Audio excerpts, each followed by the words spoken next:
Hello everyone and welcome to this module of the electrician trade.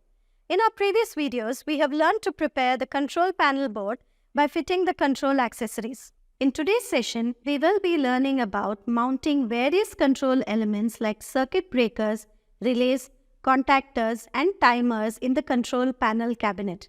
Identify and install required measuring instruments and sensors in the control panel.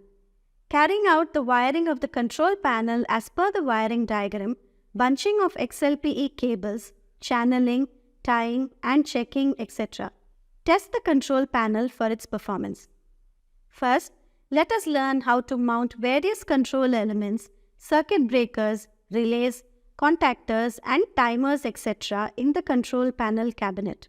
The required components and tools are one trainee's toolkit, one multimeter, one wire cutter or stripper, one set needle file set, one round file set, one hand drilling electric machine 6 mm, one half round file smooth 150 mm, one flat file smooth 150 mm, one MCB 3-pole 415 volts 16 amps, one OLR 3-phase 415 volts 0 to 15 amps, 5 contactors 3-phase 415 volts 16 amps, timer relay 2 numbers, 4 push buttons, 3 indicating lamps with holders RYB, 1 limit switch, 1 on-off rotary switch 3-phase 32 amps, 1 scriber 100 mm, 30 cm steel rule, and assorted size bolts and nuts as required.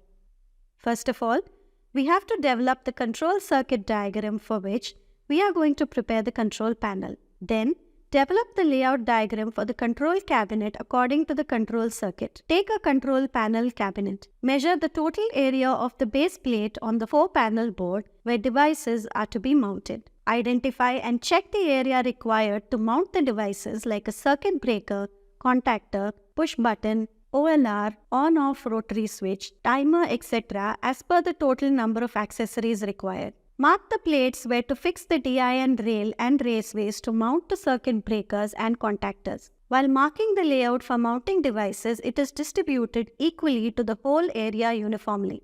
Do not fix all the items on one end. Keep some space for future needs.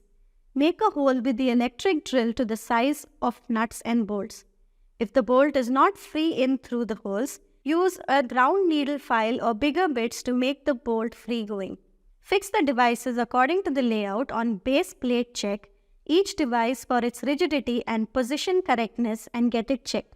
Connect the relay coil, contactor coil, etc. to an external source of working voltage and confirm the function, especially in the normally closed NC or normally open NO contacts. Till now, we have seen how to mount the circuit breakers, relays, contactors, timers and other control elements in the control panel.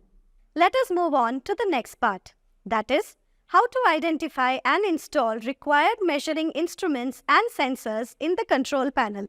The required components and tools for this task are one tachometer digital 3.5 digit along with tacho generator set, one single phase frequency meter digital 3.5 digit, one temperature indicator digital 3.5 digit along with thermistor sensor unit, 1 voltmeter 0 to 600 volts digital, 1 voltmeter 0 to 300 volts digital, 3 ampere meters 0 to 30 amps digital 3.5 digit, assorted sizes of nuts and bolts as required, ordinary and spring type washers different sizes as required, 1 square mm cable as required. We can take the panel board with accessories which is used in the previous practice, then fix panel meters and indicators on the front panel. Identify and select proper range of instruments including voltmeter, ammeter, etc. suitable for this control panel. Identify and select the required sensors for temperature and speed for this control panel. The control devices are fitted on base cover and indicators are to be fitted on the front panel. Wiring is terminated in respective points to be connected in the instruments. Mark the positions to fix the indicators on the front panel, line indicators, tripping indicators, etc. Make holes for fixing the meters and other fixtures on the front panel. Fix the meters and indicators on the front panel. Indicate devices like the line indicator, trip indicator should be at the top of the front panel. Let us see how to do the wiring in the control cabinet and how to do the bunching of XLPE cables, their channeling, tying and checking. To do this exercise, the required components and tools are 1 trainee's toolkit, 1 multimeter, 1 wire cutter or stripper, tying clips as required, ferrule as required, PVC channel as required, DIN rail as required, terminal connector as required, XLPE cable 1.5 square mm 600 volts as required, 1 square mm cable copper as required, belt straps, wire sleeves, wire clips and grommets as required, 1 banana socket 5 mm. In our previous videos, we learnt about the preparation of the control panel board with control accessories fitted. Now the wiring of accessories has to be practiced. Here for the wiring purpose, XLPE cables can be used. Let us now practice how to wire up the control cabinet as per the diagram with bunching, channeling and tying. First, draw a wiring diagram. Follow the color coding of cables used for the line controller, neutral and ground connections. Supply line, load line should be color-coded and numbered using the ferrule. Connect all the control devices and other accessories as per the wiring diagram. Bunch the XLPE cables by using the tie clips and wire clips. Apply belt traps for excessive bunch of cables. Make a U-loop on the bunch of cables when it is connected to the front door. Cut excessive tie ends and other excessive parts to make a neat bunching of cables. After connecting the cables to the control devices and accessories, check for continuity. Check all XLPE cables for continuity and tighten them. Check all the cables at the respective terminals and connecting points to the devices fitted on the base plate. Now that the control panel is fitted with control accessories wired up with the XLPE cable is ready, let us move on to the next part. Draw the power circuit diagram for the control panel with a 3-phase induction motor. Wire up the control panel to the 3-phase motor in conduit wiring as per the wiring diagram. Provide double earthing for the motor. Test the wiring for the proper operation of the control panel controls with motor. Check the controls of the control panel for changing the direction of rotation of motor by operating the forward, reverse and stop push buttons.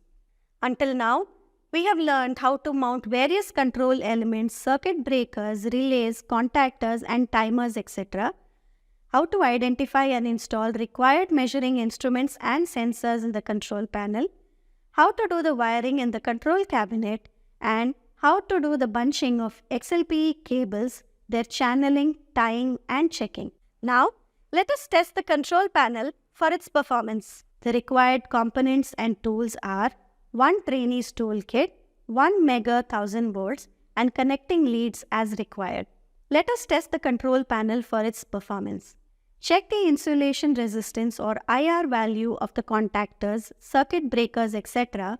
with insulation resistance tester and enter the values in the table. Check for any short circuit or open circuit fault. Switch on the supply to the panel board and verify the functions of the line indicator, meters, etc. Test the contactor push button switch timer for its functions. Enter the status in the table.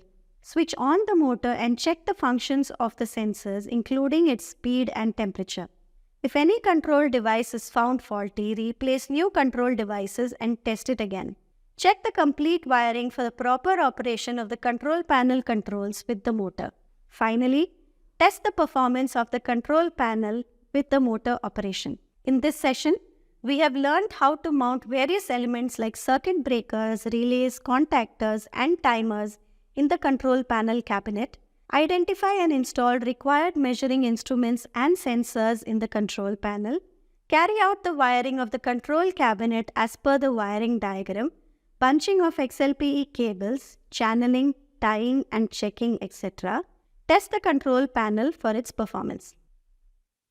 These concepts will serve as a foundation for our understanding of advanced topics in the upcoming sessions. Thank you for your attention and participation. Let us meet again in the next session.